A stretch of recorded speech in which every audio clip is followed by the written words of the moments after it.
Welcome to episode 273 of FBI Retired Case File Review with Jerry Williams. I'm a retired agent on a mission to show you who the FBI is and what the FBI does through my books, my blog, and my podcast case reviews with former colleagues. Today, we get to speak to retired agent David Kamel, who served in the FBI for 31 years. In this episode, David reviews his investigation of 2 investment fraud cases while he was under the added pressure of indicting his white-collar crime subjects before his impending mandatory retirement date. The first case we discussed was a multi-million-dollar advance fee scam involving multiple international victims living in Germany, Australia, and Nigeria who were defrauded by a retired Army colonel residing in the Dallas area. The second case involves an elderly man who invested his life savings with an individual who assured him the investment would bring huge returns. Fortunately, a few weeks prior to his retirement, David testified in a federal grand jury and obtained indictments and later guilty pleas from both subjects. David and I also discussed the different investigative methods that he used and the different resolutions of both of these investment fraud cases. David is the author of Reckonings of an FBI Agent, a memoir covering his long, diverse, and exciting career, specializing in white-collar crimes and counter-terrorism matters.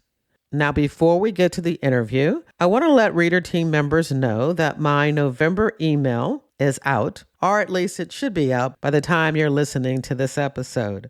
In it, I discuss why I love writing and reading crime fiction. By the way, my crime novels make wonderful holiday gifts, hint, hint. Also in my November email, I review for FBI Accuracy the new 2022 Liam Neeson action thriller Memory. If you don't see my email in your inbox, you know what to do. Check your spam filter and promotions tab. Now remember, when you join my reader team, you get access to my FBI reading resource, a colorful list of nearly 80 books about the FBI written by the retired FBI agents like David Kamel, who have been guests on this podcast. In your podcast app's description of this episode, there's a link to the show notes, as well as how you can buy me a coffee, join my reader team, and check out my crime fiction and nonfiction books. Thank you for your support. Now here's the show. I want to welcome my guest, retired agent David Kamel. Hey, David, how are you? I'm doing great this morning. How are you doing, Jerry? I'm doing great. I'm really interested in the cases that you're going to be talking about today because I spent my entire career working economic crime, and one of my best cases was an advance fee case. Okay, great, because I've worked white-collar crime 25 out of my 31 years as an agent. That's good to hear that you'll know what I'm talking about. If you look around what's on TV and what they're talking about on podcasts, all of those entertainment shows that surround frauds and cons are really popular now. So today we're going to spend our time talking about one particular case, but we'll also touch on another case that you were working at the same time, just to kind of contrast and compare the outcomes. But I guess maybe we should tell everybody what an advance fee scheme is before you even start with the case reviews. I didn't know what I had when I first looked at both of these cases, but it appeared that I was going to have to work it as a wire fraud case. Those are the basics of white-collar crime. It's any scheme to defraud by using the wire. Transfer of funds from bank to bank, out of state. Nowadays with technology, it can include anything. Skype, it's anything over the computer that's going across state lines. So that's really opened up quite a bit with the wire fraud case that I'm about to describe. They were both wire fraud cases. You have a book, and the name of your book is Reckonings of an FBI Agent, and it is stuffed full of so many cases that you've worked, some of the incidents as a member of the SWAT team that you covered. The reason I think both of us wanted to do these cases is because they occurred at the very end of your career. As a matter of fact, there was like a ticking time bomb where you may have had to retire without even being able to complete these, but you somehow were able to get them both done. And white collar crime cases can be some of the most complex cases that the FBI works, and they take lots of time, but you were able to get both of these done right at the very end of your career, which makes it really, I think, even more interesting. Yes, you're exactly correct on that. Jerry, I know we're going to get started in a second, but I have to say, I want to thank you for inviting me on your podcast. I truly feel honored. I really do. The honor is mine. I am just thrilled that so many retired agents are willing to share part of their FBI story with the public. I think, especially in these times, having direct communication with the FBI allows people to, as my motto goes, as my mission goes, to understand who the FBI is and what the FBI does. So thank you. Where do you want to start? I will start with this main case that was fraud involving the wind turbines. My mandatory retirement was set for August 2018. The case I will discuss with you, I opened in July 2017. In 2018, I had also opened another case, so I felt I needed more time to investigate these two cases. Plus, of course, I had other investigations going on. So in 2018, before my mandatory retirement, I requested and received a 1-year extension on my retirement based on these two cases. So now the date of my mandatory retirement was set for August 2019, which meant my clock was beginning to tick. In July 2017, I was assigned to the Frisco Resident Agency, RA, so I'll be calling it the Frisco RA, of the Dallas Division. My supervisory special agent, which is SSA, I'll be referring to it, was Brandon Lipton. He asked me to look at this unusual potential case. Lipton was a good SSA to work with. He backed me on anything I needed to pursue cases without throwing any of the red tape out there like I've had in the past. He knew that I was a successful white-collar crime agent and my extensive experience with white-collar cases. He asked me to look at this case. I was a senior agent on the squad and one of the most senior in the Dallas Division. In July 2017, and my mandatory retirement set for 2018, but as I mentioned, I had it extended, this case would have become too complex if it became difficult to finish the case by 2018. I needed to have the case prepared for indictment and conviction by then. These complex white-collar crime cases can take up to 3 or 4 years from the opening date to the conviction, but I was intrigued. The Frisco RA received an email from our Canberra, Australia, Legat office regarding an alleged fraud case that was in the Frisco RA territory. Strange because it came from one of our Legat offices, as I mentioned, Australia. The victims were 2 German citizens, with one temporarily residing in Australia, Hauke von Sauer and Klaus Wachel. The subject was a 76-year-old retired American Army Colonel, Patrick Hamilton.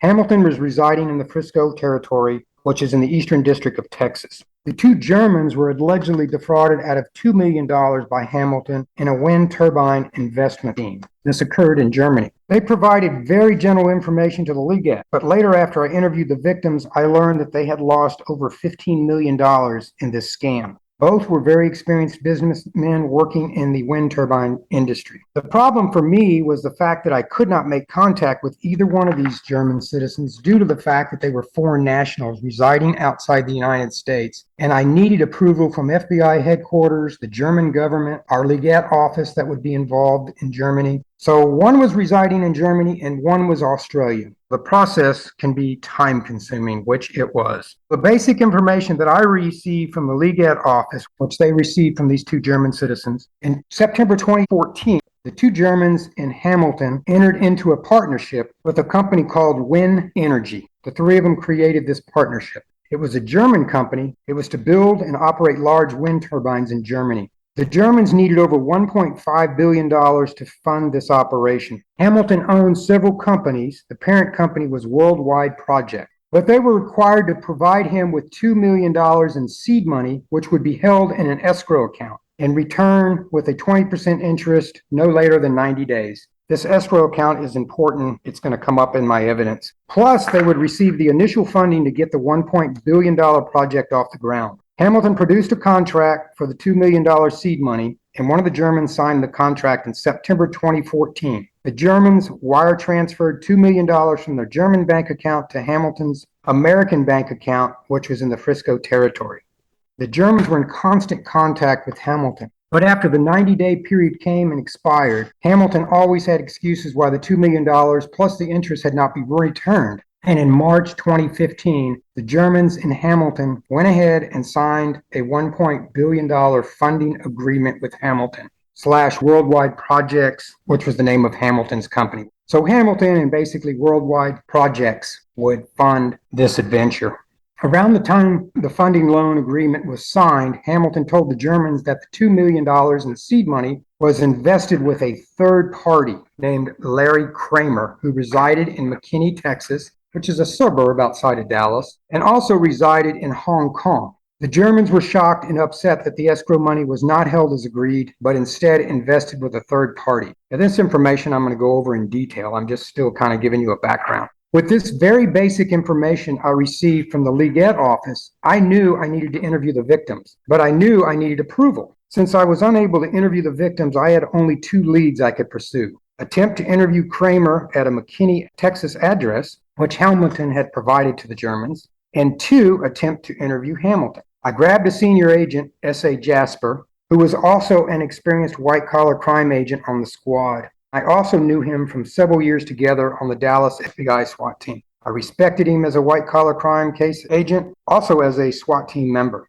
I researched the address I had for Kramer, and I learned that it came back to a cheap motel. So I assumed Kramer would not be residing at this motel, based on the large amount of money that was involved in this matter. We ended up interviewing the hotel manager and was told that Kramer at some point in time lived at the motel, but the manager had no forwarding address for Kramer. Now the only lead left was to interview Hamilton, which was totally against the method or strategy I used to conduct my investigations. In my cases, I would only interview a subject or potential subject in a cold call or unannounced visit, and only when I have enough evidence to not only indict the subject, but to convict. Can you explain why? It's not much of a secret, but when you show up cold call or unannounced at a subject's location, you kind of have them in a corner. They want to speak. They don't know how much information you have. Most importantly, they don't have an attorney if they don't know you're after them, which gives me an opportunity to speak to them. That always gives me the edge. Always. The element of surprise. Yes, and it's worked countless times, 31 years in my career. I'm sure a lot of agents use this, but it's been very successful for me. Even if the subject does not want to talk to me and starts thinking about it, then I can present to them what they have and tell them that they're guaranteed to be indicted, but we can work a deal right here that I can pass on to the U.S. Attorney's Office, the prosecutor, and tell them that you want to plead guilty. And of course, whatever sentencing they will get, we will tell the judge that he cooperated, admitted to everything. Let's cut him a deal. It's really good for everybody. It's good for me. I don't have to go to trial. It's good for the prosecutor, and it's also good for the subject. After discussing this with my SSA, I had no other avenue to pursue, since I could not interview the victims without the approvals. So if I was able to interview Hamilton, I had no evidence against him, and most importantly, I had no leverage. A short time later, I grabbed S.A. Jasper, and without contacting Hamilton, we headed to Hamilton's home located in a Dallas suburb. We arrived, knocked on the door, a lady appeared, and as standard FBI policy, we produced our credentials and asked to speak with Hamilton. She told us she was the wife and he was out of the country on business, but would be flying back today. Surprisingly, she didn't ask us any questions pertaining to our visit. I handed her my business card and asked her to have Hamilton call me. When Jasper and I returned to the car, we both turned to each other and thought it was strange that she didn't ask any questions as to why the FBI wanted to speak to her husband, why we were showing up at her home. In my experience, and I know in your experience, when you show up at someone's home and you're looking for someone else, everybody wants to know what the FBI is doing there. But she didn't. So we left, and as we were driving back to the Frisco RA, I called the office, and I had one of our well-respected support employees run Hamilton's name in our database, which would show if Hamilton traveled overseas. I have to say this support employee has always been very helpful and quickly took care of our requests. She was the go-to person for anything such as this. She called me back shortly and said, yes, he was out of the country with an arrival back to Dallas today. Right after I hung up from her, I received a call from Hamilton, who confirmed that he had just returned from being out of the country, and we agreed to meet him the next morning. The next morning, we arrived at the house. The home was in no way extravagant, and it was built somewhere around the 1970s. He invited us inside and was very cordial. We could tell he was getting up there in age, and he was a bit feeble. I explained the purpose of our visit, and I told him what we had heard. What I'm going to go through next is just what Hamilton had told us. Hamilton explained that he owns a company called Worldwide Projects, which includes 4 other companies with offices all over the world and over 20 overseas employees. And he has been in business for several years funding humanitarian projects, but only in foreign countries. And that's another important little sentence there, only in foreign countries. These projects included housing, hospitals, roads, such as this. Hamilton met with von Sauer by chance in Asia about 10 years ago, and they began discussing business and partnering to create a wind turbine business in Germany. Hamilton's company would initially fund $500 million, but he required a $2 million security deposit. Hamilton, von Sauer, and Wachel signed a contract for the $2 million, which was wired to Hamilton from Germany. He denied that this was to be held in escrow. Hamilton also had a contract with Kramer, who I mentioned earlier, in Hong Kong, where Kramer would invest the $2 million in a currency exchange and return $75 to $100 million to Hamilton within 100 days. This money would be used to fund the project. Now, this sounds pretty far-fetched, or I would say very far-fetched. So, of course, it increased our interest in the case, myself and S.A. Jasper. I had to understand, how does that even work? Well, my thought when I was interviewing him is like, gosh, I could gather some money together. Will you invest it for me? Yeah, I mean, it sounds so good. And as the saying goes, so good that it can't be true. Yeah, $2 million, you're going to turn it into 75 to 100 within 100 days. But again, when I entered this interview, I had no leverage. I had no facts. I had to keep going with what he said. I asked Hamilton how well he knew Kramer and had he ever invested with Kramer. He had never met Kramer in person, but around 10 years ago, he invested $2 to $5 million with Kramer to invest in a similar currency exchange. And after a few months, Kramer did return $75 million to Hamilton. I asked for documentation for this transaction or any type of proof that he could show me. He actually got up, went to the back. I heard him stirring around back there. He came back and said he couldn't find it. Surprise. Yeah, surprise. But as you know, in these interviews, when a subject gets up and leaves a room, especially on a surprise interview, you're a little antsy. I'm going to have to say our hand is sitting down there by our weapon. You don't know what they're going to come out with. But he just came back and said, I couldn't find the information. And he said, but this actually occurred. And I said, so what did you do with the $75 million? And he said he invested it with his companies. Hamilton had provided us with these contracts that he had.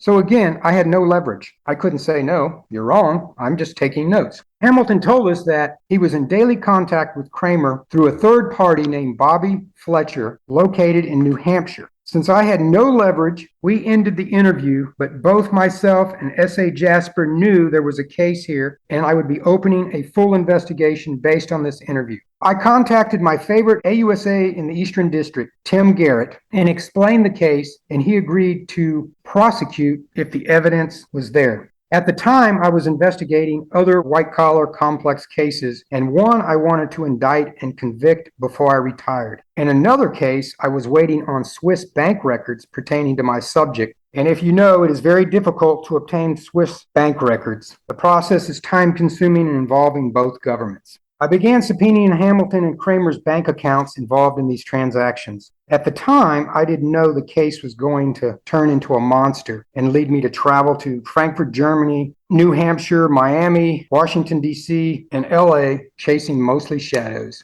First, I needed to speak to the victims, the Germans. But as I said, I needed to obtain the approvals. So I got the ball rolling with the help of my SSA.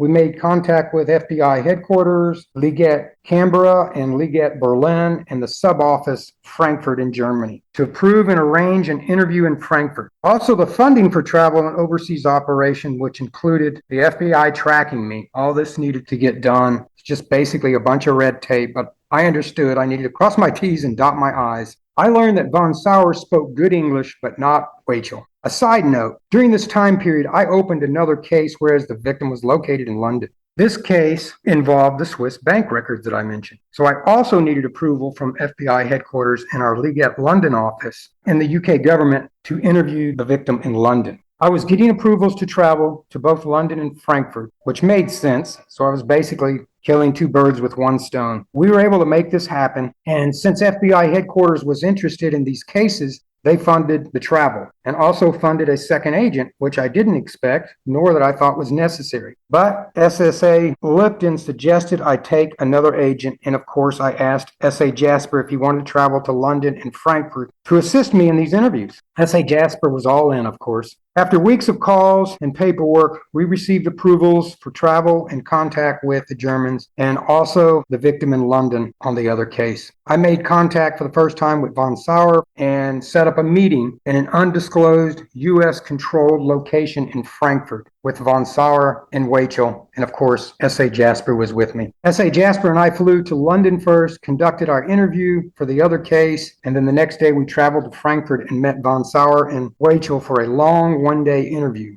Von Sauer answered most of our questions and translated for Wachel when he spoke. Von Sauer and Wachel were very successful and wealthy, well-respected businessmen within the wind turbine industry. Von Sauer told us that he met Hamilton 10 years prior in Asia. Hamilton told the two Germans that he started a company, Worldwide Projects, with funding from 5 wealthy Dallas families. My investigation determined that this was not true. Hamilton talked to the Germans about being a retired colonel in the United States. So as the Germans are hearing this, they're feeling comfortable. Hey, this is a retired American colonel, he's got to have some credibility. Hamilton provided von Sauer and Wachel a presentation document for Worldwide Projects, which again was Hamilton's company. This also impressed the Germans. Von Sauer gave me a copy of this document, which listed Worldwide Projects, the corporate organizational structure with offices located in several U.S. and world locations. I have to ask you, you're looking at this presentation. Are you impressed? Do you think, wow, this is a company that can loan out millions of dollars just based on that presentation? Yes and no, only if that document presentation is true. But what truly threw me off, and you mentioned it earlier, is when he told me he made this investment with Kramer. First of all, we've heard all kinds of scams with currency exchanges. So when you can tell me that you can invest $2 million and get a return of $75 million, of course my ears are perked up. So now I'm wondering if this whole thing is bogus. To kind of answer your question, I'm figuring this is all a scam at this point in time. As we go through it, I'll be able to prove this. This presentation document showed worldwide funding construction for apartments, hospitals, refineries, mines, airports, food and power plants, stadiums, other impressive construction projects. But remember, Hamilton said these projects are for humanitarian projects located only in foreign countries. So he didn't do anything in the United States. All of this impressed the two Germans. Hamilton seemed confident, and of course the fact that he was a retired Army colonel. Von Sauer and Wachel conducted very little due diligence on Hamilton or Worldwide Projects, which, as we kind of were talking about, was a huge mistake. But again, all of this impressed him. Trusting, I guess you could call it. Von Sauer also produced a copy of the seed money contract, which stated that the $2 million seed money would stay in an escrow account and would be returned with $80,000 in interest in 90 days, plus the funding for the wind turbine project would begin. Von Sauer and Wachel later provided other documentation from Hamilton stating that the money was still in escrow, which was important, and we'll get to that in a minute. In the beginning, Hamilton, through his companies, would fund the wind turbine project with $256 million. I know I mentioned $1.5 billion, but that's what it grew to. In September 2014, the Germans did in fact wire transfer the $2 million to Hamilton just prior to Wachel had received a loan of over $1.9 million from his pension account in Germany that required the money to be returned at a certain date or he would be required to pay penalties. I have to stop you because I think for everyone, we know how this happens because we work these cases during our careers. But for those listening, I know they're thinking, it was that easy? He gave them a presentation, he told them a bunch of lies, and they're going to send him $2 million? Is there no due diligence? Nothing else that they occurred? And I know it sounds like victim blaming, and I hate to make it sound that way, but I'm hoping that you can let people know why somebody would just ship this off based on Hamilton's word that this is what he was going to do and that their funds would be in escrow. How does a fraud at this magnitude happen? And that's an excellent question, but I'm going to backpedal and say, just think if you and I were never FBI agents and experienced white collar crime cases. I've got all kinds of bizarre cases that I mentioned in my book, and I'm sure agents that work white collar crime can discuss the same. But you and I have the experience to know what to look for. I'm not going to say that we're any smarter, but we're not as trusting. We've seen the scams. There's all kinds of new scams these days. The whole time I'm interviewing these Germans, I'm like, stop, what are you thinking? But I'm also putting myself in their shoes. They're not FBI agents. They're not law enforcement that work these type of cases. You can run across someone like Hamilton that's very impressive, and they fell for it. If I never became an agent, would I have fallen for it? Maybe. I don't know. Yeah, I guess that's true. And I guess also one of the things I'm forgetting from my time working these cases is the desperation. These people have goals and dreams of building a business, and they're desperate for money. They're looking for someone to help fund their dreams. And here's somebody who says they can do it. Yes, of course, this was the wind turbine investment. After Waechel went and pulled $1.9 million out of his pension account, this came back and haunted him and financially destroyed him because it was basically the domino effect. They kept believing in Hamilton. Each day, Hamilton told the Germans that the funding would be here any day and the seed money would be returned. They literally spoke mainly by Skype or email constantly, almost daily. So the Germans were getting the ball rolling, and they were making contacts with various wind turbine companies for parts and related material and to purchase land to set up these turbines. They began the process in Germany while Hamilton just hung out here in the Dallas area. And then they began signing purchase agreement contracts with these companies, which was making things worse. They only did this after Hamilton assured them that the funding would come through the seed money plus the interest plus the actual funding for the project. Hamilton told the Germans to sign the contracts when they questioned it. So they did. They signed the contracts with the wind turbine companies. And at the time, von Sauer and Waechel did not know that they were putting themselves out on a limb. And that's what they were doing because they're signing these contracts. Hamilton's not. These contracts required attorneys and accounting firms to draft the contracts, which cost them over $250,000 just to get that done. So now they're getting in further in debt. After all three met in Germany, Hamilton did fly over to Germany, they agreed to just buy these companies, which made the funding jump to $1.5 billion. So they're still buying into this. They just thought, why buy the parts when we can buy the company? So they signed contracts to buy these companies. And I say they, it was the Germans. Hamilton didn't sign any of these contracts. As they're telling me this, I'm silently thinking what you're thinking is stop, just stop, quit. But they kept doing this and kept digging themselves into a hole. In early 2015, the Germans were becoming very concerned since they had not received their money, but Hamilton kept convincing them the money was on the way and used all kinds of excuses. Now, I cannot tell you how many excuses I read on the Skype that he had said to him, but some of them were, there's New York lawyers involved in this, they're holding it up, Customs, U.S. Customs is holding it up, a court in New York, or attorneys in other locations. But each contact Hamilton made, they were through email or Skype, which here's your wire fraud, hundreds and hundreds of them. So the excuses were endless. By March 2015, the concern with the two Germans was panic. When Hamilton informed the Germans that the money was not in escrow, but in fact, he had invested their $2 million with Kramer in a Chinese money exchange, and Kramer was located in Hong Kong. The Germans had never heard of Kramer until then, nor had they approved of this, or would they have approved of this transaction. Their only hope was that the funding would truly come through or at least recover their current losses. They had nothing else to lose. They were just hoping for hope. And again, these were well-to-do, wealthy German businessmen that were very experienced and well-known in the wind turbine industry in Germany. So Hamilton said that he had no direct contact with Kramer and he was going through Kramer's attorney in New Hampshire, Bobby Fletcher, which was the same name that I had received from Hamilton. So this is the same name that von Sauer has given me. At the time of the interview, Waechel's losses had already exceeded $5.5 million, which included the attorney and accounting firm fees. And he was being sued now by the wind turbine companies in Germany for not following through on signing the purchase agreement contracts. Before I entered the interview with von Sauer and Waechel in Frankfurt, I briefly explained to them the American justice system and the role of the FBI, knowing that they were not familiar with the U.S. legal system. I included the indictment, trial, conviction, sentencing process, the judge, which may include restitution in their case if he's convicted. After this, which was strange, Von Sauer asked me a question that I'd never heard or I hardly ever heard in my 30 plus years as an agent. The question was appropriate. He asked, if Hamilton goes to prison, how can he work to pay us back? I explained, well, that's not the role of the FBI, but if Hamilton is convicted, the judge would most likely order restitution. He had a pretty good thought process there. After I returned from Frankfurt, I received the results of the grand jury subpoenas for the Hamilton and Kramer bank account records.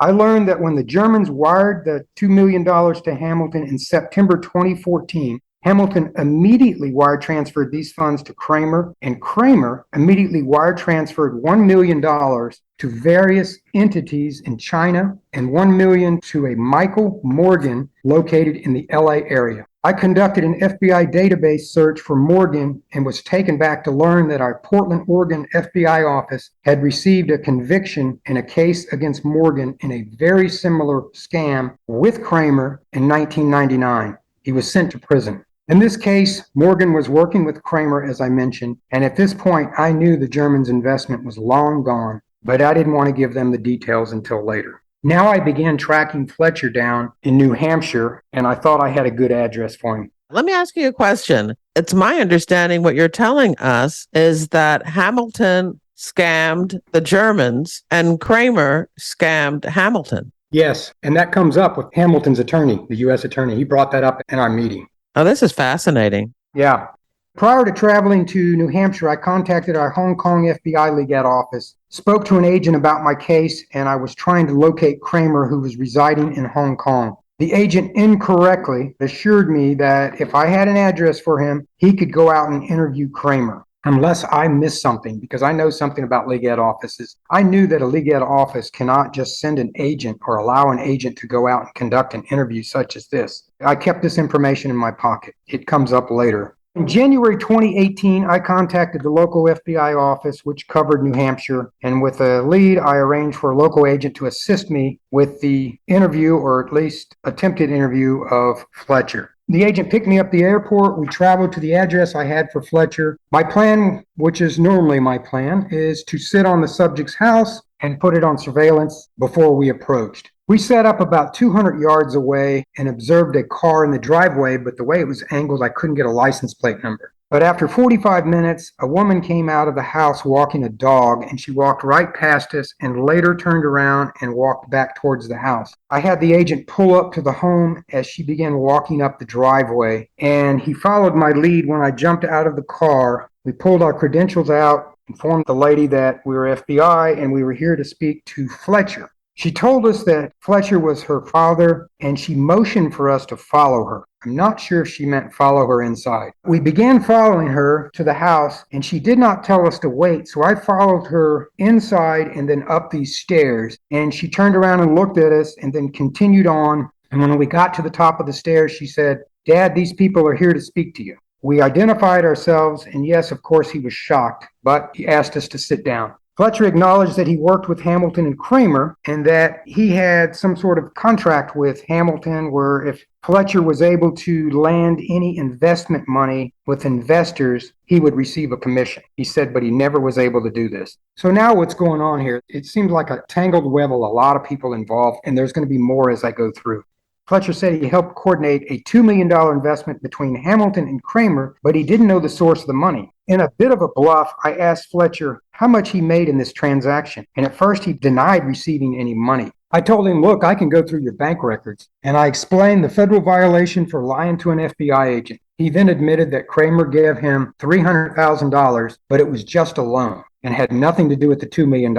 Even though this occurred at the same time, I asked him, can you produce a loan document or prove to me about this $300,000? Of course, he had nothing. He just said it was a loan, a personal loan, and that's all he knew about it. So I knew something funny was going on there. I asked for an address for Kramer in Hong Kong, and he said he did not have one. He confirmed a lot of what I had already knew and provided some good amount of information regarding Hamilton and Kramer. When I returned to the Frisco office, I called Fletcher and told him, I said, look, I'm not going to follow through with this $300,000 you received from Kramer, but you're going to produce a good address for Kramer in Hong Kong. A few months later, Fletcher came through, gave me an address in Hong Kong at a hospital. He said Kramer was sick, waiting to have some sort of surgery, and he was going to be there for at least 2 weeks. I then contacted the agent in Hong Kong, and as I expected, he said they could not go out and do the interview. The Hong Kong authorities would do it, but they needed a lot of information on the case. I nicely, and I'm going to say nicely, told him to forget it. So that lead was dead. Fletcher did continue to provide me with updated information on what Hamilton and Kramer were doing with any other investments they were involved in.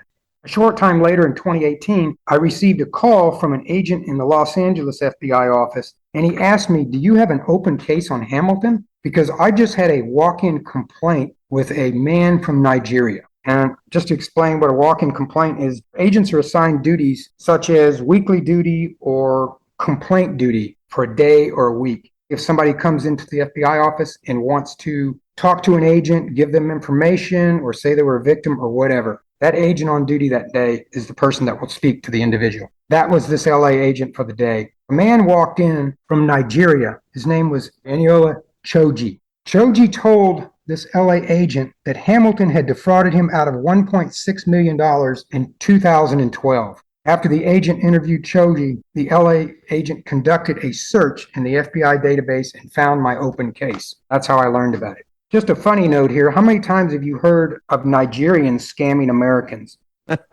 Yeah, and now it's the other way around because I've heard this for so many years, but the LA agent eventually forwarded me the interview of Choji. Let me explain that to those who are not aware of the Nigerian scam letters that for us in the business, we're very, very aware of. So yeah, this is kind of different where you have somebody from Nigeria being scammed by an American.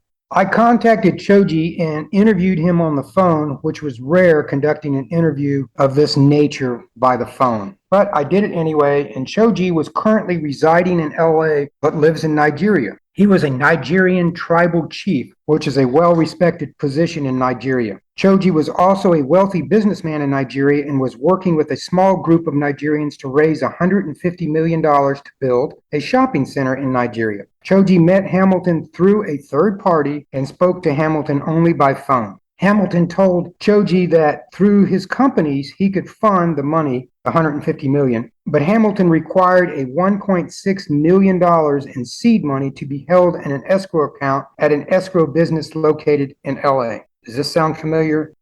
The money would be held for 90 days, then refunded with $150 million.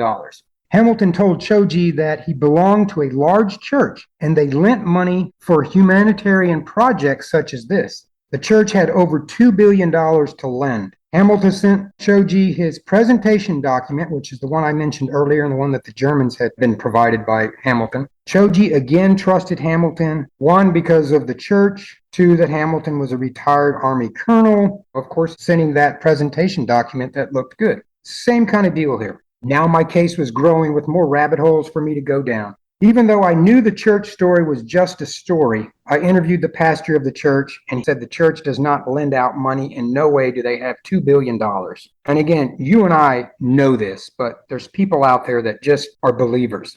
The pastor of the church also told me that Hamilton had scammed a member of the church out of some money. I was able to locate and interview this person, and he confirmed that Hamilton did in fact scam him out of money. So this is just more of a domino effect. Choji fronted $600,000 of his own money, and the other investors put up the remaining $1 million. Choji and Hamilton signed a contract that the $1.6 million would be held in escrow, and after 90 days, the seed money would be returned, plus the $150 million in funding for the project. Choji wired the money to the LA escrow account. Choji assured he had some type of signature authority or access to this money, but he did not. After the 90 days passed, Choji did not receive the funding nor the escrow money. Choji began contacting Hamilton, and Hamilton gave Choji all kinds of excuses why it was delayed and that it was coming any day. This continued into the later part of 2014, and Choji tried to explain to the other Nigerian investors what Hamilton was saying, but they were very skeptical. They just wanted their money back. Choji also was out $600,000 that he wanted to get back. A short time later, the other investors went to the Nigerian authorities, and the Nigerian authorities contacted Choji and demanded that he pay the investors back their $1 million within 2 months or he was going to prison. Well, guess what? Choji never received the money from Hamilton. He had already lost $600,000 and did not have money to give to the investors, the $1 million. So Choji went to prison for 2 years. I'd never had a victim in any of my cases that was scammed out of money and then salt poured into their wounds by going to prison. So this poor man went to prison for 2 years. Now he's out of prison and he was in LA. He was quite unhappy. He was trying to get his money back. He didn't have access to the escrow account. He kept contacting Hamilton, and Hamilton kept assuring that the money was there and it was going to come through. And again, all Choji was hoping for was hope, just like the two Germans. At the time, Choji did not know that there was a third party involved. Here's another third party. Choji provided me with the signed contract that Hamilton had with him, information on the escrow account, and a lot of other documents involving the escrow account. So, of course, I subpoenaed these account records. And, of course, I was not surprised to see Choji's money deposited into the escrow account, the $1.6 million. And the money then was immediately wire transferred out to individuals and entities. The amounts were as little as $3,500 to $1.2 million. I was asking myself, who are these people? Who are these entities? Now I had several more leads if I wanted to keep going down this path following the money. I would need to locate the accounts, where the money was wired to, and subpoena these records. I would also need to locate these people and conduct interviews. But the statute of limitations were running out on this Choji matter. I had just too many balls up in the air. Let me ask you a question. The time is running out on the statute, but where are you in your time frame of mandatory retirement? Now you've got this new element that you're now having to add to the investigation. How much time now do you have left? And are you afraid that maybe you won't be able to get this investigation completed before they make you walk out that door? Yes. Since I got the 1-year extension, I have until August 2019. I received this information from the LA agent in late 2018. So I'm down to less than a year before I'm mandatory retirement. Choji just learned about this third party that was involved. This third party was Big Earl Roper. He was connected to the owner of the escrow company, and Roper was the one that steered Hamilton to this escrow company. This was a legitimate escrow company in LA. So now I wanted to interview the owner of the escrow company in LA, but she quickly lawyered up and wanted immunity. This is what happens when you don't do a cold call. But I told her attorney at the time that I had no reason to believe that her client was a subject, but she's not going to receive immunity until I talk to her. So, of course, the interview never happened. After receiving the escrow documents, I spread them out in my conference room and I reviewed the emails/letters from Hamilton. So both the emails and the letters from Hamilton to the escrow company. Hamilton needed to sign letters authorizing release of funds from the escrow account. It needed to have his signature on it before these funds could be released. But after I went back through the email authorizations, I noticed that the signatures on the letters were not attachments to the emails, and they were exact signatures. So what I was looking at was emails with letters attached, and the signatures were exact. So the only thing it could be would be electronic signatures. I wondered if Hamilton was doing electronic signatures, which I doubted.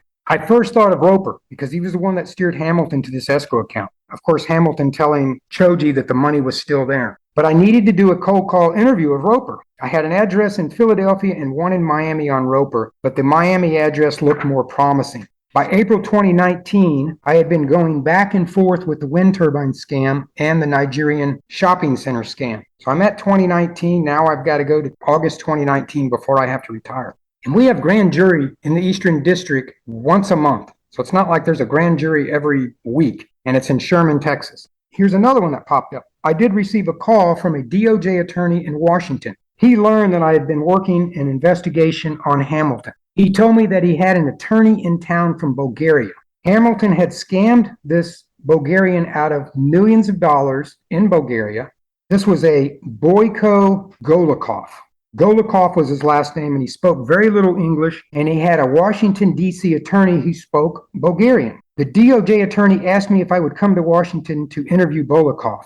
I was not too surprised receiving this information since my earlier research on Hamilton pointed me to a civil case against Hamilton in Bulgaria. So Hamilton, I knew, was having some problems in Bulgaria. That would have been a mess of rabbit holes to go down for me. Now I had truly too many rabbit holes to go down, and it was like, I need to get this case wrapped up. My clock is ticking. I wanted to get an indictment or a guilty plea, a conviction before I retired at the end of August. As I mentioned, the federal grand jury meets once a month, so I was definitely running out of time. After some convincing from the DOJ attorney, I agreed and almost immediately flew up to Washington. I met with the DOJ attorney. He provided me with a few details. The interview took place at one of the DOJ attorney offices, and in the interview was myself, the DOJ attorney, a DOJ contract Bulgarian linguist, Golikov, and his attorney, who also spoke Bulgarian. I told the linguist to translate verbatim as much as he could when I asked the questions, and the translator spoke to Golikov in Bulgarian, and then I would get the answers in English. Now, mind you, Golikov was also an attorney. I began the interview, which was slow due to the translations and discussions between Golikov and his attorney.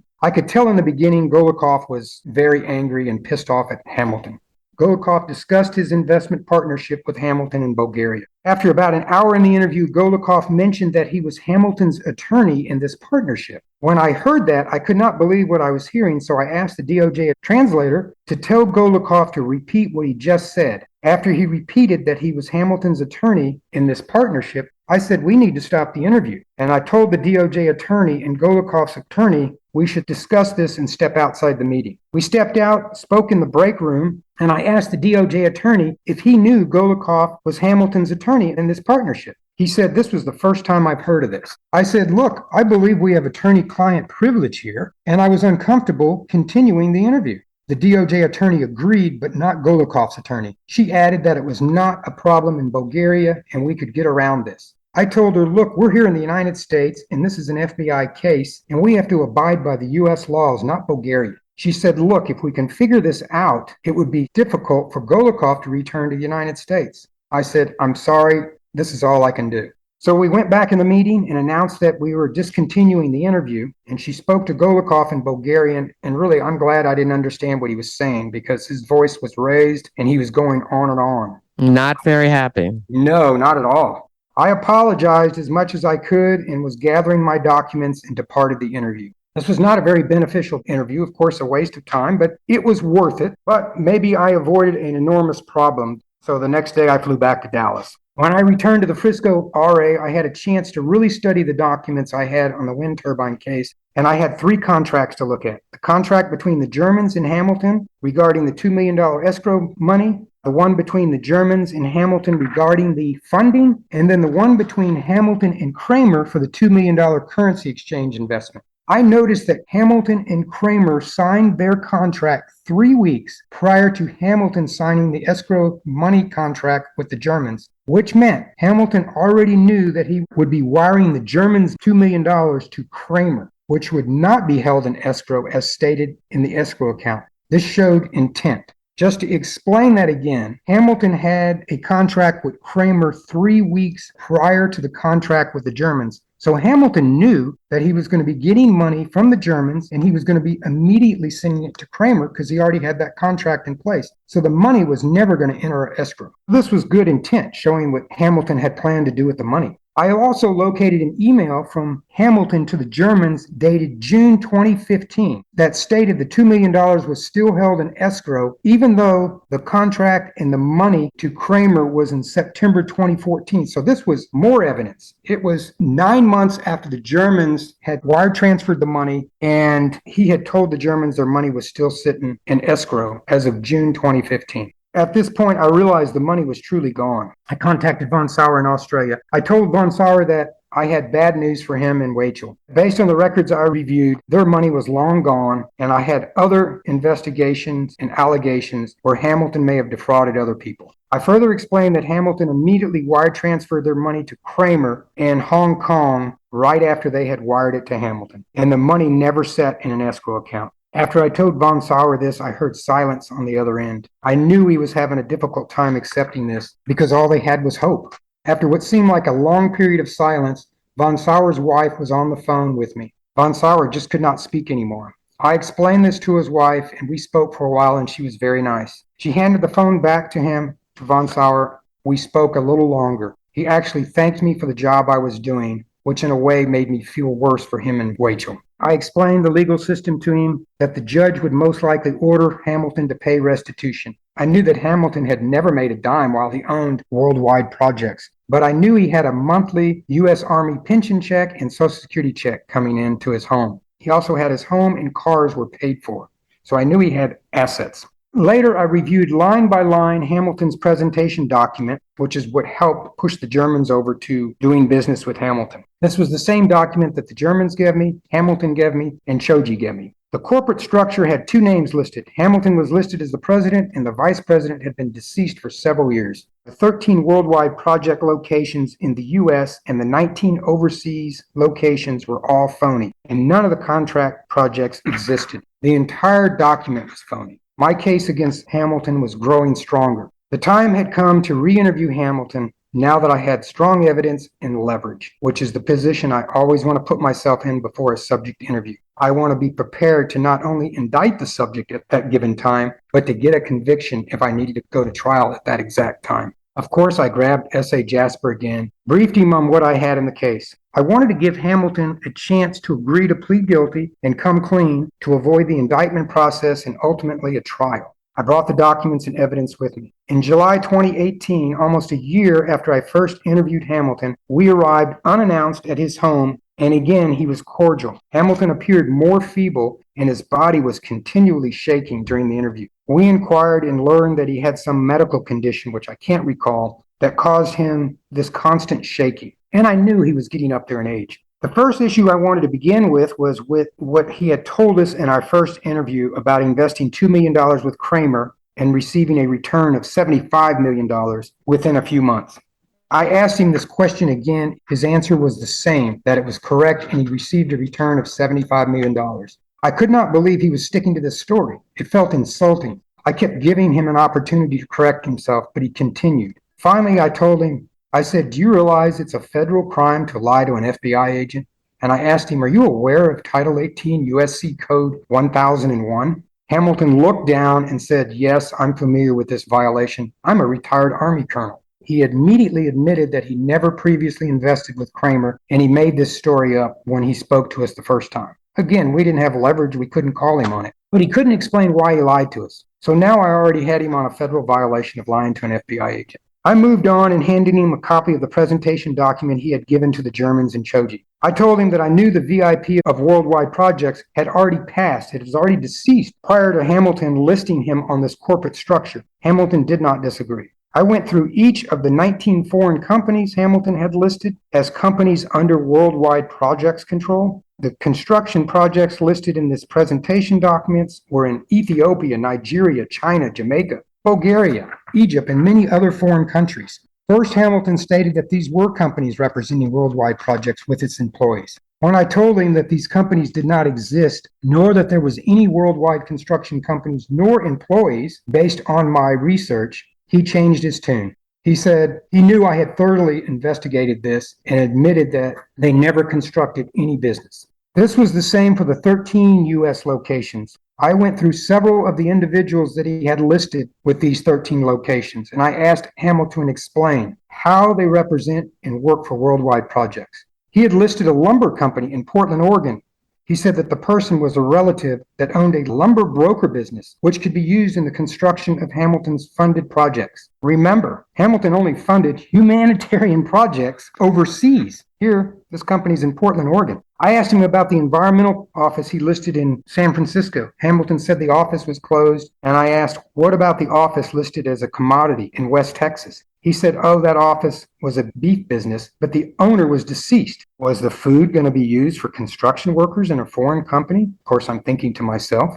The office in Illinois was listed as a commodity. Hamilton said it was a grain business. These businesses did not exist, and nothing was ever constructed. The pattern of fraud continued throughout the presentation document, which included pictures of the supposed projects. The entire presentation document was a fraud. To think the Germans and the other victims relied on this to assist them in making their decision to invest. He had also listed ongoing construction projects, which I pointed out never existed and never broke ground. He explained that he considered them as ongoing because he was trying to start them up. How absurd is that?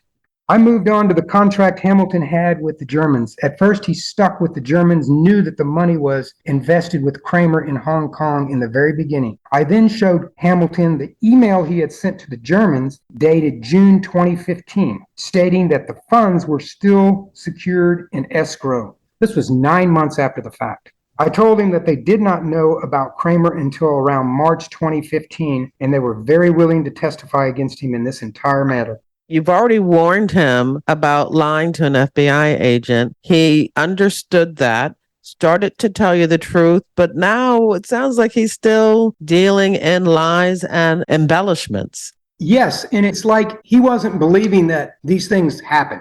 He just believed in what he was doing. I don't know if it's naive. I can't say it's naive. He just didn't understand what he was getting himself in or what he got himself in. You think it was a justification? It's kind of hard to understand whether or not this was a scam from the very beginning or just his way of being able to get enough money so that he could make this quote unquote, what was it called again? A currency? Yeah, Chinese currency exchange. And I'll get to that because I bring it up with the defense attorney, who is the former United States attorney.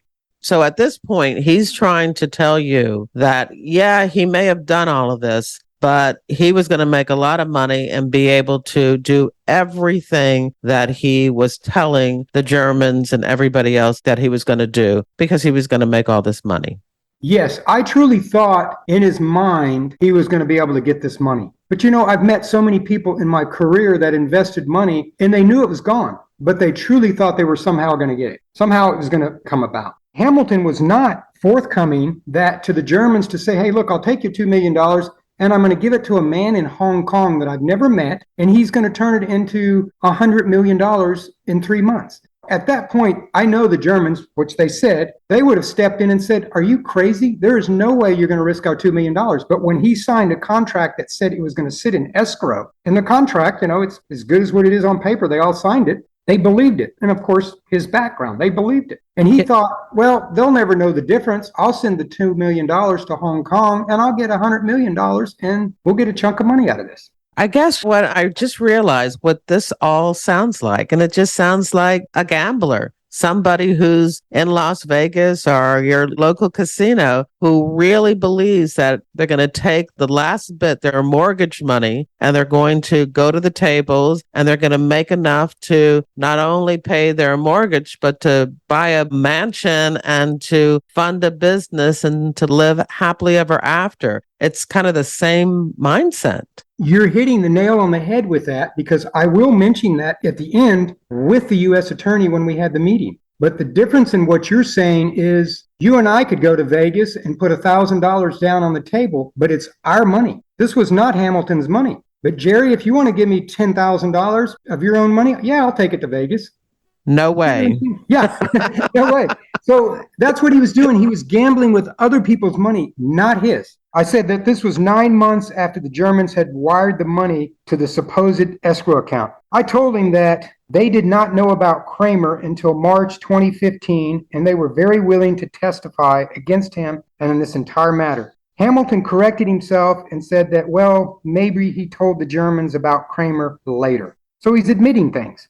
I asked Hamilton why he signed a contract to invest $2 million with Kramer 3 weeks prior to receiving the money from the Germans. He had no answer to this question. And here's intent to defraud right here. I moved on to Choji's $1.6 million investment. He admitted that the investment in the contract with Choji, that the money would remain in escrow for 90 days and Hamilton would refund the money of $150 million for the shopping center. Hamilton said he was introduced to Big Earl Roper by telephone. A few years prior, Roper got Hamilton to use the escrow company in LA. Roper said that he would fund $30 million towards the project. He would raise the funding through some type of middle term note. I had to look one of those up and I still don't understand it that well. Hamilton didn't even understand this, but he trusted Roper. I showed Hamilton the escrow release letters with his signature on them, which I felt were the e-signatures, the electronic signatures. He said he did not sign these. So again, it looks like Hamilton was scammed out money by Roper, but I'll get to that in a second. Hamilton knew that these funds were gone. Each time he asked Roper, Roper said not to worry about it, the money was coming. But Hamilton knew the funds were out of the escrow account. Finally, Roper and the owner of the escrow company locked Hamilton out of the account. I asked Hamilton why at that point in time did he not contact the authorities, the police, the FBI, because look, you just lost Choji's money. He didn't have an answer for that. I guess he thought, well, it's not my money. So in this meeting, I told Hamilton if he didn't agree to plead guilty, he would be indicted. He just did not think he did anything wrong. We ended the interview, and at this point, I believed Roper may have conned Hamilton, or they were working together on this. I thought I had a good address on Roper in Miami versus the Philadelphia address. So after coordinating with the Miami agent, I traveled to Miami and we arrived at the address I had for Roper. It's kind of a weird looking or odd looking apartment condo building, and you had to go through the lobby to enter. We knocked on the door, received no answer, but then we sat in the car, and from time to time we went back and knocked on the door. We finally gave up, and I was scheduled to fly back to Dallas the next morning. So we gave up for the day. We went out and had a great Cuban dinner, and the agent agreed to pick me up in the morning at my hotel, and then we would try again. I could always change my flight. That morning we knocked on the door again, but no answer, so I thought it was time for me to punt. I placed my card on the door, thinking maybe somebody was really inside but did not want to answer the door. I do not like doing this for a subject or potential subject interview, but my hand was forced. So I said, let's sit in the car for a minute until we need to head to the airport. A very short time later, we were about to leave and I received a phone call, and the woman on the other end said she saw my card on the door. I told her I wanted to speak to Roper, and she said that Roper was her father, but he was in Philadelphia and would return over the weekend. Well, today was Thursday.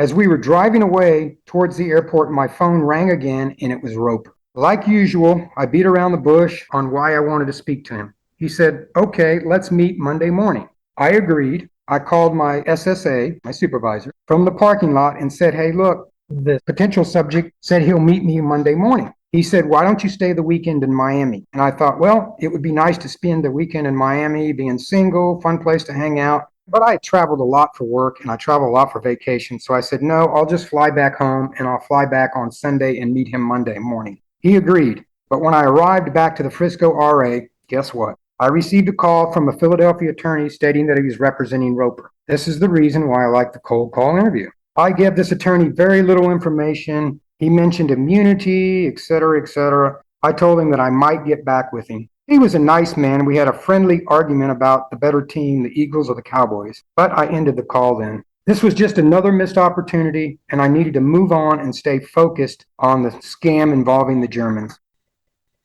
Next, I wanted to attempt a cold call interview of Michael Morgan out in LA. If you recall, he was the individual who received $1 million from Kramer immediately after Kramer received the $2 million from Hamilton. And Morgan had already spent time in prison for a very similar scheme with Kramer. I had several addresses for Morgan, but I felt he was in San Clemente, California. I had a post office address for Morgan listed in Las Vegas.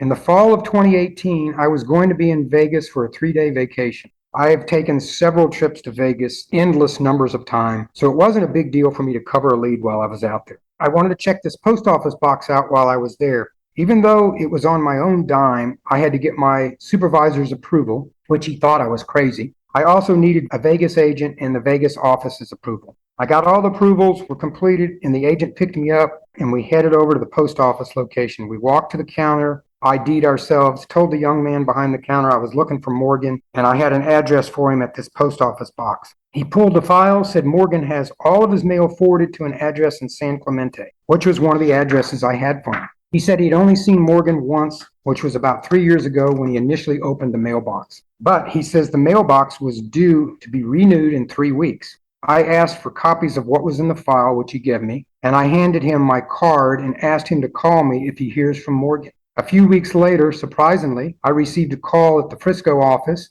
from that same man at the mailbox location. He told me that Morgan just renewed the mailbox and provided further information. My casework would have been much easier if more Americans were like this guy. I was ready to travel to San Clemente, but I was not expecting much. Again, I've been chasing shadows, and I was running out of time. The address I had for him was his ex-wife's address, but I also had a former girlfriend's address, since when I ran Morgan's name, she had filed a restraining order on Morgan, and I obtained those records, which included her address. It was now July 2019, 45 days before my mandatory retirement. So I only had one shot at this. I was again chasing shadows. I had arranged for an LA agent to meet me at a parking lot near the address we had for Morgan. Since the LA agent lived far from San Clemente, it was easier for him to just meet me. I jumped in his car. We set up surveillance on the home, which was on a busy street with a lot of activity. We wrote down all the license plate numbers that were parked up and down the street in front of this home, and he called the LA office to have these license plates numbers run. After a while, he checked back with the LA office, and they still hadn't run it, the license plates, and they said they would get to it. Well, that's a big office. So instead, I called the wonderful support employee we had in Frisco, my go-to person in the office, and I told her where I was and what I needed. She gave me the usual hard time about it, but she always came through. Less than 15 minutes later, she had the results, but they were all negative, nothing that came up with Morgan's name. The LA agent was very impressed with our RA. As it was getting later, our surveillance was being spotted by a young crowd, and they started taking pictures of us and waving at us. I said, okay, let's go to the door. So we went and knocked on the door, and Morgan's son came to the door and confirmed his mother lived there, but she was not there. At the moment, he was very helpful. He went on and on about how his dad was a loser, but he always seemed to have money but no job. He said Morgan was dating someone that was a hostess at a nice hotel nearby. He gave me his mother's telephone number, but instead I said, please call her, knowing that she may not answer a call from a strange number. He called and spoke to her for a second and handed me the phone. I told her who we were, and I said, you're not in any trouble, but we're looking for your former husband, Morgan. She said, meet me at my boyfriend's house, which is just a few minutes away. We met her at her boyfriend's house, and she went on and on about how bad Morgan was, how he cheated on her, and he told her he made money investing, but he would never give her information, and he was very secretive about it. I guess in a way he was correct. She was shocked when I told her he received $1 million in late 2014. She said she didn't see any of this money, and I believed her. And the address she had for him turned out to be a bad address. I asked her where he might hang out or where I could possibly find him. She gave me the name of a restaurant/bar that he frequents in Dana Point, California. We left and tracked down his ex-girlfriend, the one that had the restraining order on him. But no matter what my charm was, she would not speak to me. We then tried to locate the current girlfriend at the hotel, but she was not there. So now I was totally striking out.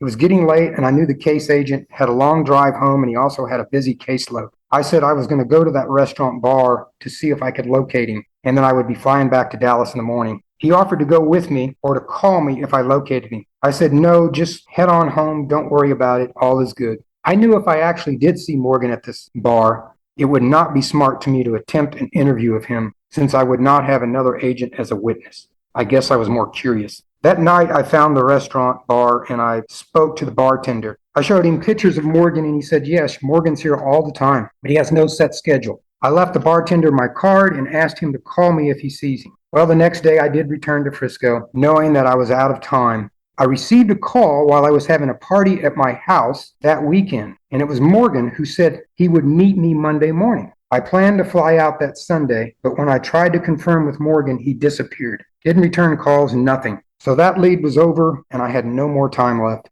At this point, Huecho's losses had exceeded $15 million, which I mentioned at the beginning of the podcast. This included money he owed when he hired the law firm and the accounting firm to draft the contracts to purchase the wind turbine companies. He was being sued for his liability to the contracts, and worse, he was being penalized for not returning the pension funds and being sued by the pension company. So he's getting hit with penalties from the pension company, and he was being sued by them because he couldn't even pay the penalties back. He had to sell his expensive home, had to sell a second home, had to sell property. He removed his daughter from private school. His mother mortgaged her home and sold properties to pay these debts. Last I knew, he was close to losing his wife, and he was very depressed. I met with the AUSA, Garrett, and we both knew there was only one grand jury date left, and it was in August, and I was retiring at the end of August.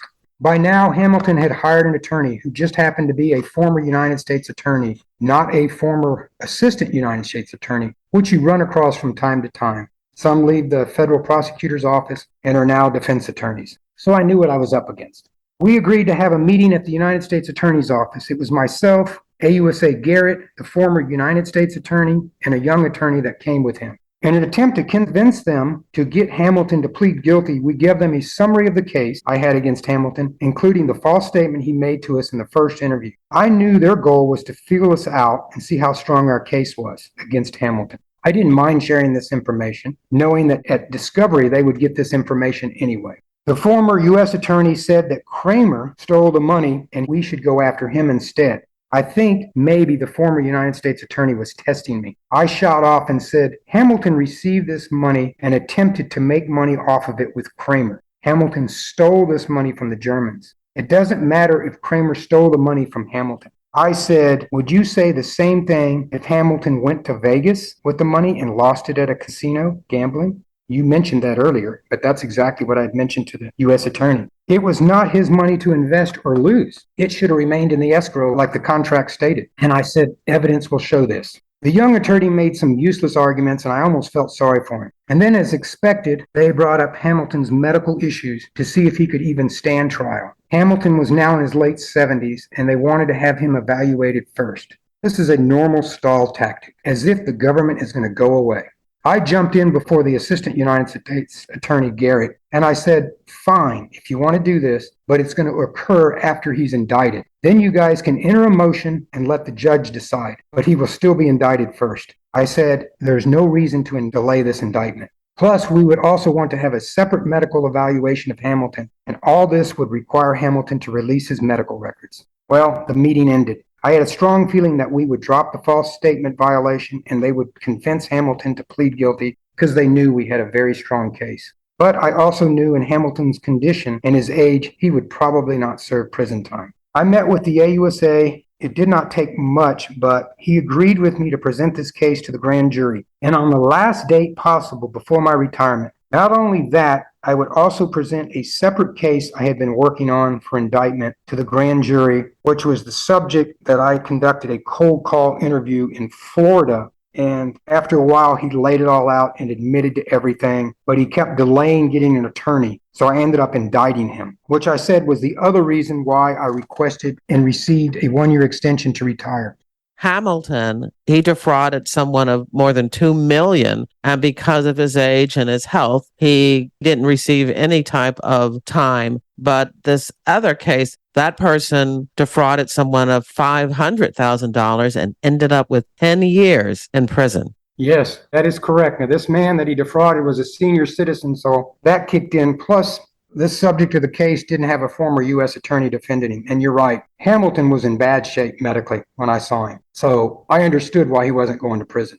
AUSA Garrett was the assistant U.S. attorney on both of these cases. 2 weeks prior to my retirement, I testified in the grand jury in both of these cases, knowing that I would get an indictment on both cases. After I testified, I waited outside the grand jury room, waiting for AUSA Garrett to come out and for us to walk away. He came out and said they want me back in the grand jury room. I was shocked. I thought, what questions could they possibly have for me? What did I miss?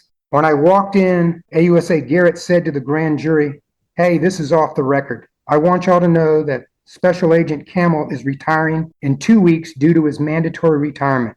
AUSA Garrett went on to say that S.A. Kamel was an excellent FBI agent and would be missed by both the FBI and the United States Attorney's Office. That was a great feeling I had. I received the same message before I retired from my SSA, my ASAC, and my SAC, especially based on these cases that I chased all the way to the very end. Both of my subjects in these two cases were indicted and both pled guilty. After I retired, I went to Hamilton's sentencing and I knew that he would walk in with some type of support. I kind of thought he was also going to be wearing his colonel's uniform.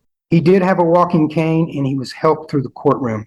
I also expected he would not be sentenced to prison, but instead he was ordered to pay restitution back to the Germans. He had to sell his home, his cars, his pension, and Social Security checks would be garnished and the money sent to the two Germans. And after the case, I did follow up, even though I was retired, and I saw that his home sold a few months later. I knew that he had to turn those assets over to the Germans as part of the restitution. And I also knew that 2 of his cars were sold and was told by the United States Attorney's Office that, yes, his pension check and his Social Security check were being garnished. Let's just take a few moments to talk about the second case, because I think it's interesting and it gives us an idea of how, if you're lucky, you can have a case, one of these cases that goes a little bit quicker than a complex advance fee case and wire fraud case that takes a little bit more time. This second case that I can give you a brief summary, it was in 2018. I had received a complaint from the victim, Dean Sparks, alleging that Inman Najara defrauded Sparks out of over $500,000 in an investment scam that began in 2012. This continued till 2016. Sparks was retired. He was a senior citizen. He was up in age. And all he had was his retirement money to live on. And he thought, well, let me invest this money so I can make some money out of it and I don't need to work.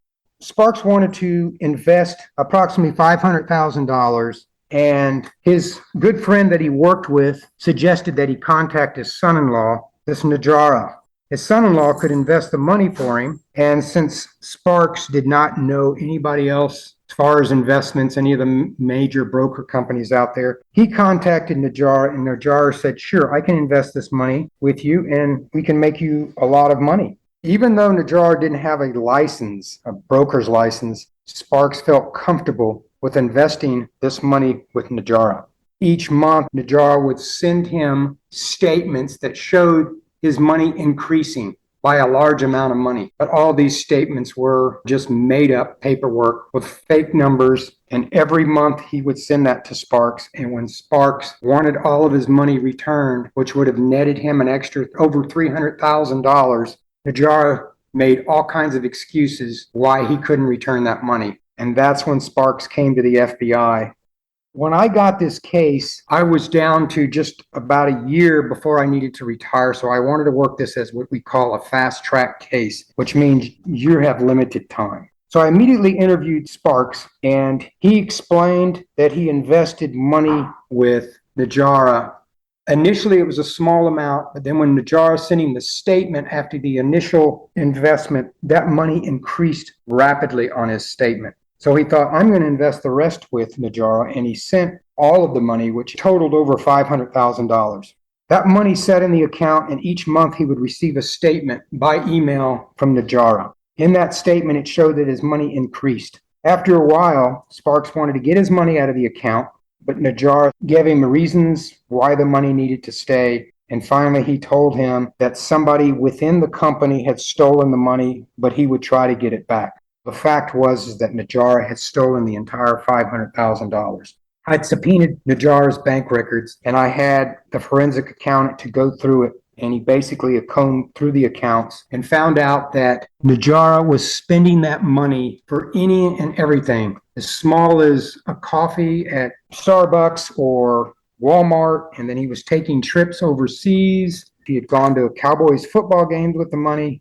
Him and his family spent the $500,000 in 1 year, and it was gone. That's what I would call a fraud. So now, of course, Sparks is completely out of money. He had to move from his home, sell his cars. He ended up in a Section 8 housing and living off of a government Social Security check. I tracked down Najara in Florida. He had left the Dallas area, moved to Florida with his wife and kids, and I had an address in Florida. So after the review of his bank accounts and after the forensic accountant had put together a detailed list of the money that he spent, I flew to Florida. I met up with a Florida agent, and we went and attempted a cold call interview of Sparks. But he no longer lived at this residence. But the people that were living there knew of him. All they knew was that his wife was a personal trainer at a neighborhood workout facility. Myself and the other agent thought this was our only lead, so we sat up on the workout facility. I spotted her vehicle, and we sat there for hours. We didn't have a home. We didn't have an address for him, did not know where he lived. So my only option was to try to follow her, not get burned in our surveillance, and see if she would lead us to the home. She eventually came out. We followed her. It was quite an event to stay up with her, but she didn't pay attention that there was a car behind her. She went into a neighborhood. We followed her. We pulled up in the driveway, blocked her vehicle in. I jumped out, showed my credentials to her through the window. She was on her cell phone, which obviously meant to me she was not paying attention that she was being followed. I told her that I wanted to speak to her husband. She led us inside, and he was sitting at the kitchen table. He was going through a bunch of documents. We walked in, identified ourselves, and I told him I wanted to talk to him about the money that Sparks had invested with him.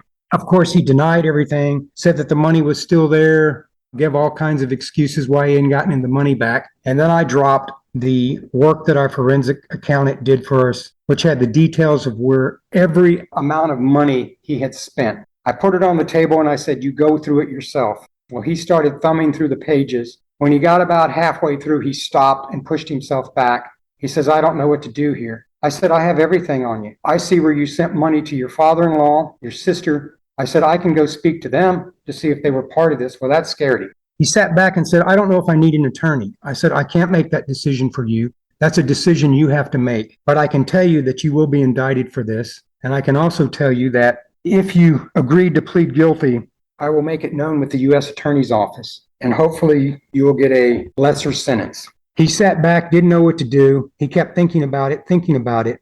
At that time, it was just the two of us in there with Najara. His wife had left with the kids. He sat there and I finally said, okay, we're done here. You will be indicted. The next thing that happens is a bunch of agents are going to show up outside your home and they're going to arrest you and take you away. And you'll end up back in Texas. I got up with my documents about to leave the room and he said, stop. So I sat back down and that's when he laid everything out for us. Told us about the money, told us that he spent it, agreed that everything that was in that forensic accountant's document was true. He said he was going to plead guilty. We left. As time was rolling, an attorney called the prosecutor, AUSA Garrett, said, I'm representing him. Garrett said, okay, your guy's going to plead guilty. Later, the attorney called Garrett back and said, look, he's not paying me, so I'm no longer going to be his attorney. I called this attorney and he confirmed it. And then I called Najara and he said, I'm eventually going to get an attorney. And I said, look, you're just going to get indicted. And I said, the indictment's going to happen in a few days. And you need to show up to Sherman, Texas the day after the indictment and turn yourself into the marshal's office. I said, if you're not there, I'm going to send agents to come pick you up. I said, but you will be indicted. This has gone on too long.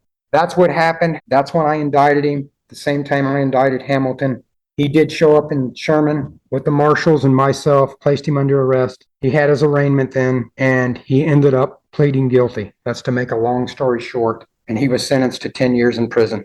And that is kind of like the tale of two advance fee cases where you have one that involved a lot of time, a lot of preparation, a lot of international travel, just a very complex investigation. And then you have another one that is also an advance fee wire fraud case where you're able to accomplish so much by looking at bank records and talking to the victim and the subject. It's just kind of interesting and one of the reasons why I wanted us to touch on both cases. And I also think that we need to recognize and to acknowledge that the outcomes were different too.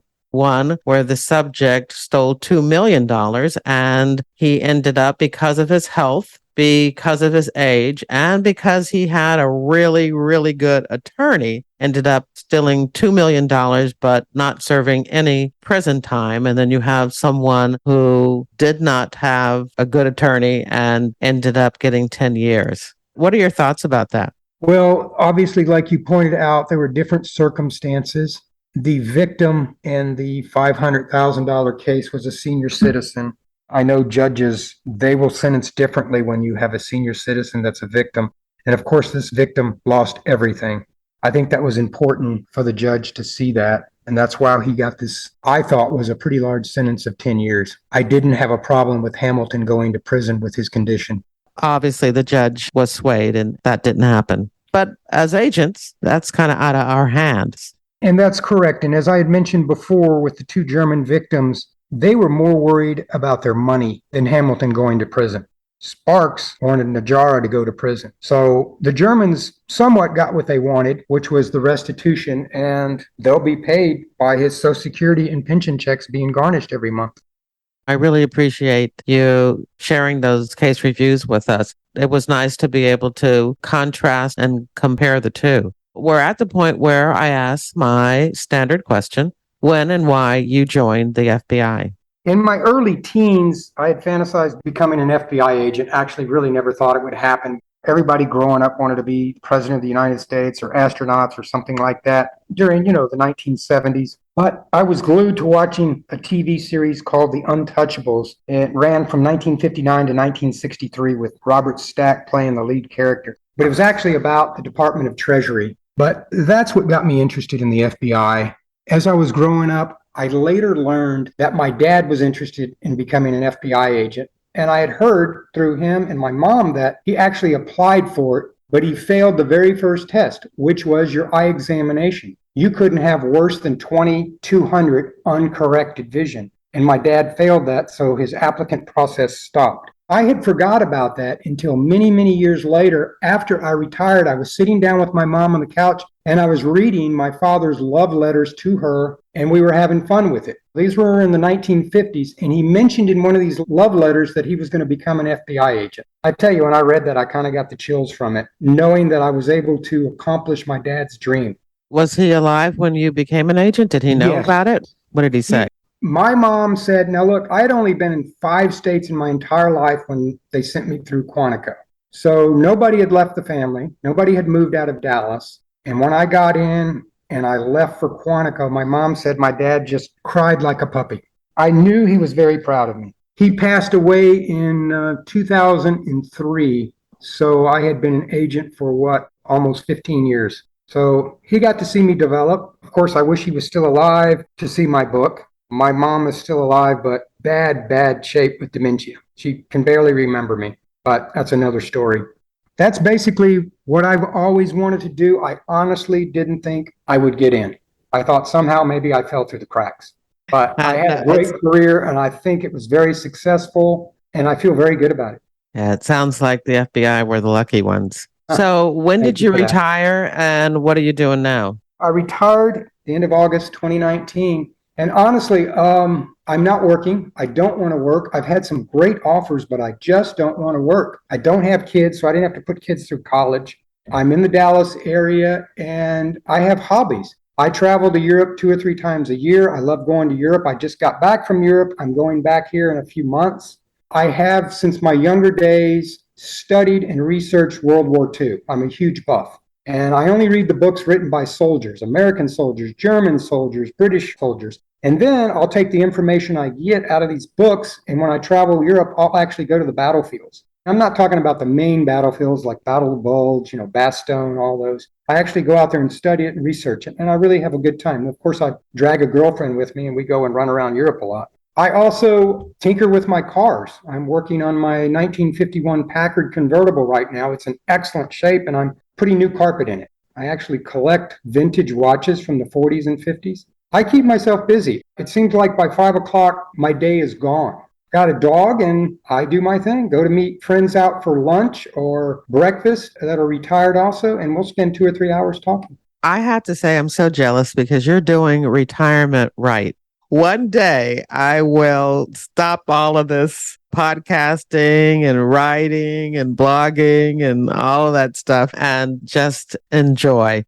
About 2 years before I retired, I was at my desk in the office and I was scrambling, doing whatever, panicking, working on something like usual. And a retired agent who you've got a podcast with him, Rick Velasquez, who used to sit behind me in the squad. Rick and I are good friends. We see each other about every couple of weeks. We always give each other a hard time. But anyway, my point is, Rick came in. He was already retired. He said, look, guy, when you retire, all this stress is going to be gone. So just relax. He said, that stress will be gone. And I said, Rick, I don't have stress. He says, you do have stress. And we argued it. I said, no, I don't. That day I retired, Jerry, it was like the world was lifted off my shoulders. And that's the way I feel now. People tell me, look, you smile now. You never smiled.